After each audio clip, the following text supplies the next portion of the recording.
These get 8 feet tall in a single year. Look at that plant. Is there a little deeper spot for it? I thought the pond was really pretty when you first put it in. It's like it's not even the same pond. It's just incredible. Gates open to a beautiful estate. We are about to see a pond from Aquascape Inc.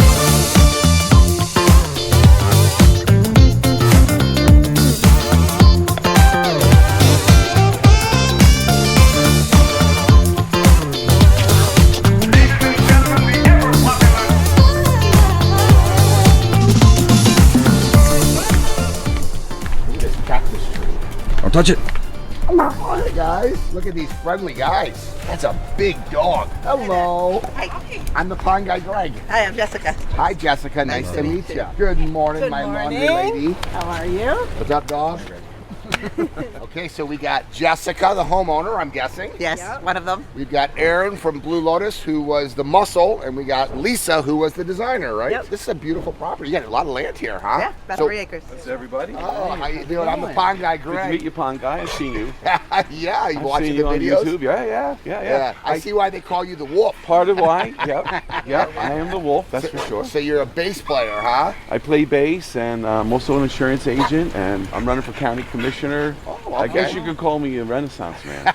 I love it. It's a beautiful property, so this is your therapy out here, huh? Absolutely. You can tell. I mean, this is our little slice of heaven. Yeah. It's all nature, our chickens, and the pond, the water feature just, I mean, it kind of completes everything as you walk out of the house. Yeah. You come out here and you sit here, and whether it's day or night, you know, it's... Yeah, isn't that just great? It's just nice, yeah. And you're obviously animal lovers, I We can are. see. Big animal lovers. Well, we have a gift for your pond. All right. We stopped by. Oh, yeah. Yeah, we A little stopped. turtle. Hey, Let me buddy. see the turtle. Hey, buddy. Aw, he's a cute turtle. He's Don't let really him near cute. it. He's going to eat it. He's really cute. Say hello, buddy. We stopped by a pet shop and we wanted to rescue this guy and bring him into a new home. And you got Awesome. Tommy the turtle. Well, I'll tell you what. Let's put him in. We're going to have a ceremonial launching. He's Yeah, Bobo's, I love it. Bobo's brother, the girl. So he's got food in here. There's already Oh, some... this is an ecosystem. You were serious about your dog eating them, Yeah. huh? He might. Yeah. Red, no. Yep. Look at him go. Oh, There he goes. There he is. Look how cute he is. I Isn't love he him. cute? Do I have to give him turtle food? Or? No, he will live on. This is just a natural environment for him. Yeah, He'll he's live on it. got everything he needs in here. There's little tiny fish with little minnows, and Yes. there's even some fried tilapia swimming around. Now he's so small, you got to check your skimmer periodically. Yeah. Because the current might pull him in, and it might take him a day or two to get out. So just check your skimmer. I check the skimmer each morning because I also have some crayfish running around in here. Oh, wow. And every once in a while they'll find their way I hope up. they don't eat him. No, they won't They eat won't. him. Tommy the turtle. He's having a ball already. So this has been in here for how long now? We put it in July. Okay. Are you spending more time in these chairs than you would ever before if it was just grass? Well, sure, absolutely, yes. It's much more fun to look at this and listen to the water. And like I said, day or night, we come out here, my dogs, we just like to stare at it. You know? Yeah. And it's peaceful, and it just adds a lot of beauty. And you know, I mean, it just and like the landscaping, it just looks like it was here all the while too. It doesn't look like an Well, actor. I love the backdrop that you have for it too. It's pretty nice. So the guy just came out, what, 2 weeks ago and washed the deck off? It was a long time ago. Oh, okay. It was a long time ago, and we did clean the pond since then. Yeah. But he caused a big problem. So when anything gets into the water, and I can see the way that this deck it slopes. pitches a little, It yeah. pitches a little bit. So one of the things that I would suggest is we can get the plants that you have. You actually seem to have enough plants. I would just put them in bigger containers. So have you ever fertilized the lilies before? We did when I planted them. How long ago is that? July. They're not quite July, but over the summer. So every quarter you should be fertilizing the plants. All right. So what we would do is, and you get them in bigger pots. So right here,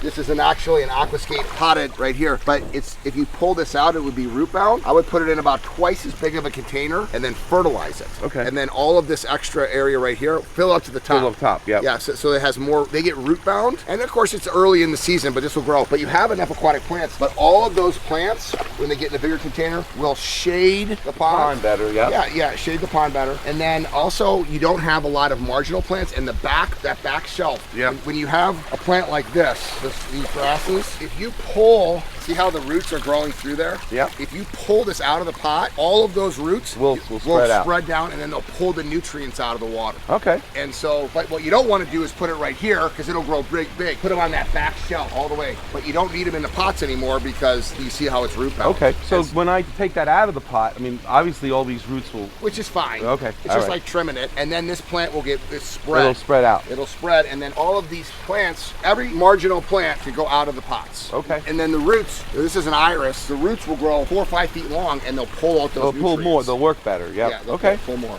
All right. And well, then just, I don't mind that at all, pulling them out of the pots. And then just from an aesthetic point, you got the grass coming into the garden. I would just edge it. Okay. What I love about, this is a beautiful backdrop that you have here, but we could do more in the foreground in the edge of the pot. And so you've got a tropical lily there. Do you know how you know that's a tropical? I'd put this in a 5-gallon bucket. Once again, too small of a pot. This is a starter pot right here. And this plant will grow 10 feet across. Wow. 12 feet across. Wow. And these pads will be the size of dinner plates. So that's a beautiful tropical lily. What color is this? Purple. Oh, but it's got to be in a 5-gallon bucket. It's probably 1/5 too small. And then fertilize it. A tropical you could fertilize every month with fertilizer caps. I have the caps. I thought I was contributing to the problem with the fertilizers. No, if you put the fertilizer tabs into the water, you won't have that. But yeah, any marginal plants, take them out of the pots and just let like them go this. wild. Here, give me that plastic thing. Just like this. As long as the roots are wet, it will grow. So, you know, a plant like this, you can just plant, here's another one. Yep. You know, so there's no even soil for it, right? Nope. So let those roots grow through the gravel and then they'll pull the nutrients out and this pond will get clear. Okay. Yeah. I thought it was a plant issue myself too. I thought it was just plants. Yeah, so we'll put that, you want to see that? We'll put that right here. Much better. In fact, that might actually be too tall. We don't want anything higher than about this elevation because he's got that beautiful backdrop. But this whole back wall could do it. And then to get rid of the grasses coming up, just put an edge, a plant edge, so that you don't have the grasses growing into the back. Just it'll clean up the back end. Okay. These are little tweaks that you can do. Yep. And then honestly, with a pond this size in this Florida sun, you have 2 options. You could either put a sunshade on it, which would be immediate effect because it's so sunny. Right. Or I would upgrade the biofalls to a wetland filter. Is this a log? It is. Oh, that's cool. Same thing. All of these pots should be repotted in bigger pots. Okay. Or bigger pots. It's a new hobby for you. I want you to fully enjoy this hobby. I have no problem with these plants, but we need some higher ones. Boom, boom, boom, boom. Yeah. And then boom, come on buddy, take this to that next level. Here's the final piece of the puzzle, okay? So this is a biofalls, this unit right in here. And I love the vine that's growing on it. You can completely hit it. If I were to redo this, I would just add an upper pool, a wetland in here with the aqua blocks, let the water flow up, and you would quadruple the 4 or 5 times. Filtering power. Yeah, and then you would have, for the size of the pond, with the full sun in Florida, you'd have a bigger, it would be like putting an afterburner on your car. Yeah, I know, I get it. It's like having another filter, and another it would be inline easy. filter. You might need to put a retaining wall a little bit in here with some of the stones. Just continue that over, put that retaining wall in. But this would be an upper pool up in here, upflow the biological, go in, and then you would have a filtration for the size of the pond that you got in the Florida sun. So you got a couple options. First one, start the easiest one by putting the plants in proper containers and taking the marginals out of the containers. Second one is a sunscreen because you're full sun in Florida heat. And the third one is upgrading the filter system from a biofalls to a wetland. Gotcha. All right, well, we've got some things to run with now, Greg, man. I appreciate all that, man. I appreciate that help, brother. My pleasure. So one of the things about an ecosystem water feature, if it's not perfectly clear like this one here, something is going on. Something has either gotten into the water, or there's a situation like the plants not being in the right containers, or an underfiltration. And this is actually fun for me to see this because I know this hobby can be so much more. I was just talking to Richard and my buddy. On a scale of 1 to 10, I'm going to give your plants a 2 right now. Now it's early in the season, but if these plants are a 10, in fact, here's what I'm going to do. I'm going to actually finish this video with what it looks like in a few months when he fertilizes the plants, puts them in right containers, and we're going to see what that water looks like, and we're going to see what the plants look like. And you know, ultimately too, I think we can get a bigger wetland filter on here. It would be absolutely perfect. But let's start with the easiest thing to do, which is to take care of the aquatic plants. So many times I see new hobbyists, he was concerned about fertilizing the plants thinking it would take the water green, that they don't understand this stuff, which is why I do my vlogs. The reason that I enjoy this so much is I want people to enjoy this hobby fully. So a water feature that isn't perfectly clear, something's going on, let's work to fix that. And I'm going to start with the aquatic plants. Maybe Richard and Jessica are going to decide to upgrade the filter, but the very first thing is the aquatic plants and getting them up to speed. And in a high sun area like this, a smaller filter like this, all the water, we're going to need those aquatic plants to help remove those nutrients, shade the pond. So we're going to come back in here and we're going to see what this looks like, completely aquatic out.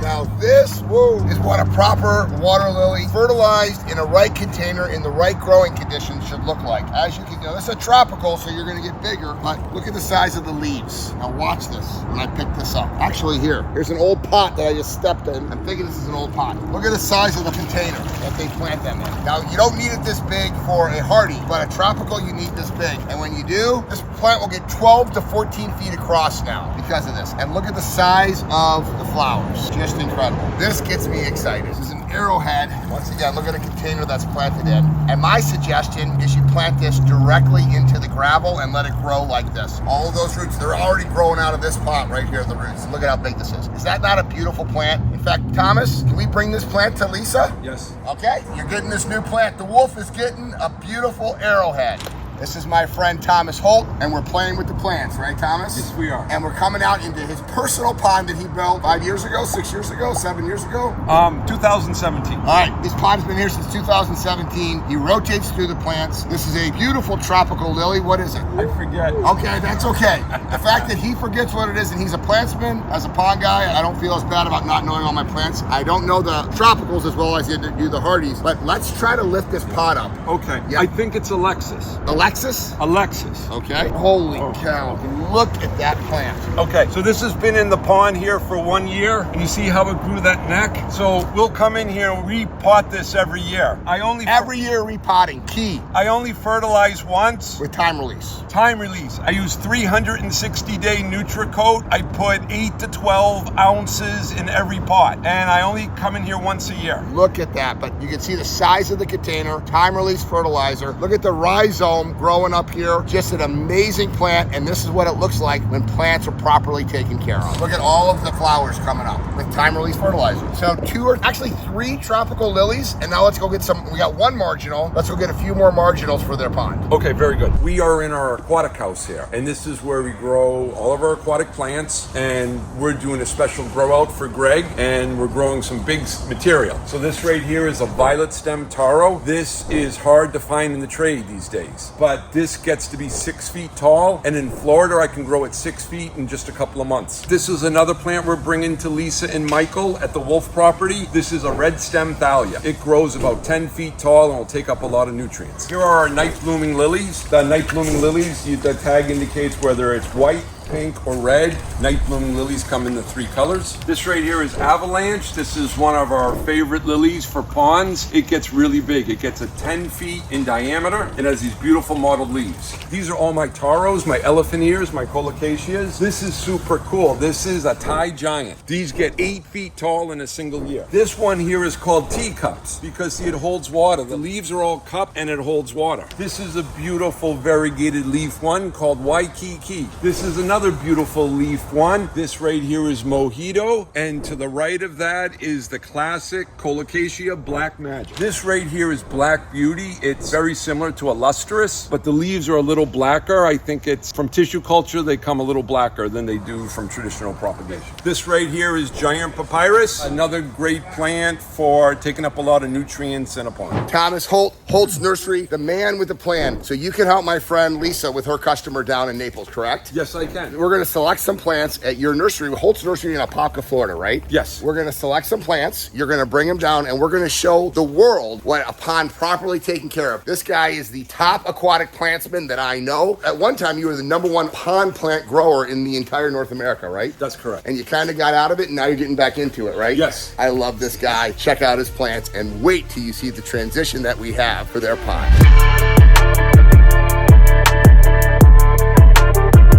So this right here is, actually this is for the marginals here. So you see, I got here, I mixed a little bit. So this is right here, this is coconut fiber and Canadian peat. And I put some just soil, which is sand and Florida peat on the bottom. Then I put this coconut, the core, and then the Canadian peat. And it just makes it a little bit, you can see it's a lighter, a little easier to use. The bigger pots are just topsoil. I put 3 or 4 inches of soil. Then I added 10 ounces of fertilizer in every pot. That's 5 ounces ounces of 180-day Nutricoat and 5 ounces of a 360-day Nutricoat. I'll show you what I got in the back seat here. So this right here is a purple taro. This is the largest of all the growing taros. This is actually the smallest one I have. These get to be 6 or 7 feet tall. I got one potted too. This is a red stem thalia, also another large growing emergent that gets like 8 feet tall. Then we got 3 lotus for you. I got you a whole tray of assorted. Those are the colocasia. So these are like the elephant ears, the aquatic ones. I brought some of my favorite lilies too. So typically we grow them in these 8-inch baskets, but they won't get really huge in here. We'll get them in a larger pot, and you know they get 10 feet across. And you could do 3 in here. You could do 4 in here. The fertilizer I brought are encapsulated in the pots. It's in the soil. Yeah. Yes, they're encapsulated in plastic balls. Okay. And one releases the fertilizer over a 180-day period, and the other one releases the fertilizer over a 360-day period.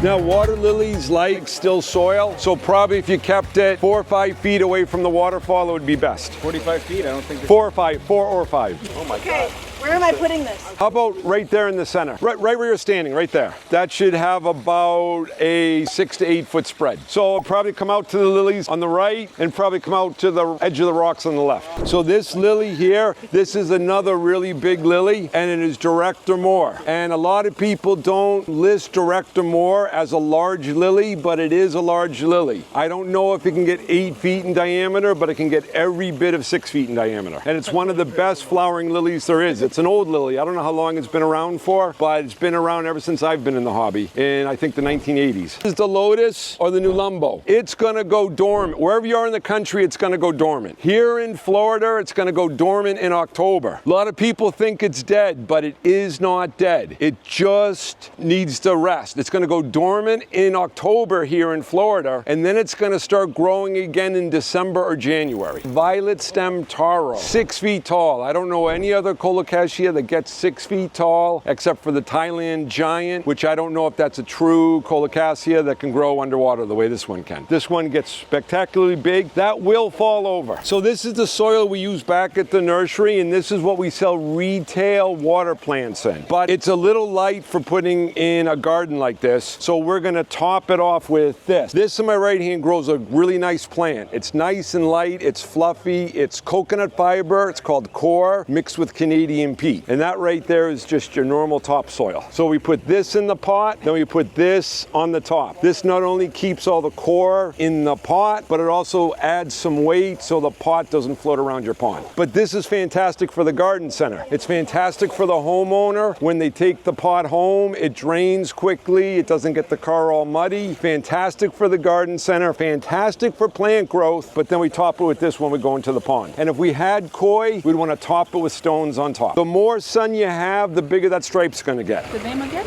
Waikiki, Colocasia Waikiki. See, so it's planted a little higher in the pot. Why don't we try that right there? So the first one we're gonna do is, I bought this as a lustrous, but it looks like it has more of a black mask than the lustrous I had as a child. So it may go by the name Black Beauty. AgriStarts, they make them from tissue culture. They have one called Black Beauty. They have one they call a lustrous. I think it's the same plant, but this is one of my favorites. So let's put that in there. Then we're also gonna put in that pot, let's put teacup. So teacup is a purple one. It forms a cup like this, and this fills with water when it rains. Thus the name teacup. And this is the best clumping colocasia. So if you wanna put one in a pot and you want a whole colony, teacup, in my opinion, is the best. You can see right here, here's another teacup, and look at all those babies. And that's very common to get all those babies. And at the end of the season, if you want to divide it, once again, teacup is the best one to divide. Okay, so we put one teacup, one Black Beauty, one Black Magic. So this is the soil in the greenhouse, and look how healthy those roots are. You'll never get those healthy roots growing in topsoil. But you try to put this in the pond, it's gonna float away. We put some heavy soil in the pot and it's gonna sink it. You could also use rocks, and I say it floats. It's not neutrally buoyant, but it's negatively buoyant, so it does sink, but it doesn't sink quickly. We're here at your pond now. We did a little Right? facelift. Look at it, right? So, what do you think? I think this is awesome. I thought the pond was really pretty when you first put it in, and now this is kind of like raised the game. I feel like we went from the minor leagues right on up to the major leagues, and now we got a contender for the Super Bowl here. All right. So I think it's beautiful. Thank you so much for such a great selection. And Tom over here, this guy really knows the stuff, and I'm not an expert, but an afternoon with you, man, I've learned more about water plants than I knew for the last 60 years, man. Oh, you're very kind. You're very welcome. Yeah. So tell Greg, thank you.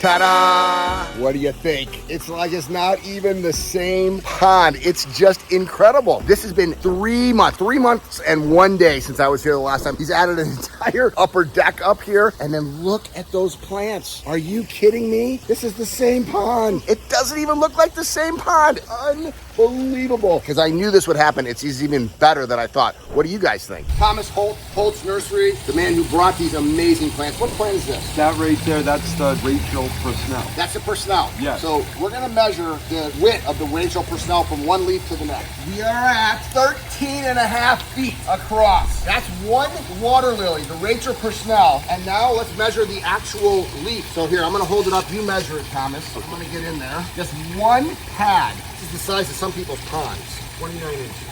29 inches, just one of the leaves on this Rachel Personnel, because now the pot, this is funny, these are the old pots that they were in. Okay, this is what I said was not enough soil. Look at the size of the leaf. Now this is a hardy lily versus a tropical. What size pots did you use for these? Was it a 20-inch fabric pot? We used your pots, right? You used the 20-inch fabric pots? Yes. For these, and then how much fertilizer? I put 1 pound of fertilizer in that. 1 pound of fertilizer, a 20 ounce. 20 inch. So a 20-inch fabric pot with 1 pound of fertilizer, the tropical sun down here in Naples, Florida, and this is what you can Oh, get. but very important, you got to say. Hold on, hold on. It was 8 ounces 180 day and 8 ounces 360 day. Yeah, so you mixed up the two fertilizers. But it's very important. It's not a quick release fertilizer. But 180 is what we usually use for non-tropical climates. But down here, you're going to probably have a year-round growing conditions. But this is what you can get. All right, so we talked about this when we first got here. What do you think now that you're living with it? Well, it's dramatic and it's beautiful. And honestly, Greg, I didn't think we'd end up with something exactly like this. And as it became more and more beautiful, it just inspired me to do more, to put the deck in, and we just look at it. It's teeming with life. We've got so many varieties of fish in here and crayfish. And Yeah, what varieties do you have in here? Because you're a real hobbyist. well, right now we've got about 20 tilapia, white tilapia. We've got 20 bluegill, 5 largemouth bass fry, maybe 200 or so fathead minnows, about a dozen crayfish, and there may be some other things running around in there, but it's a vibrant ecosystem and everything's working together. You know, your plants did a great job of cleaning up the water. The tilapia do a great job of digesting the decaying matter. Yep. And the crayfish do a great job of keeping the bottom clean. And the whole thing is just running like a nature's machine now, man. It's beautiful. And my friends, you know, they thought it was wonderful when we built the pond, but now they are left speechless when they come here and see this. They can't believe what we were able to do with your help, and of course with Lisa here from Aquascapes in Naples, man. Well, welcome to living the aquascape lifestyle on steroids. There you go, man. You could have this. This is not impossible to do. This is something completely doable if you're looking for something like this. With Lisa, the pond guy, and Holt Nursery, holy cow, man. It's the whole package.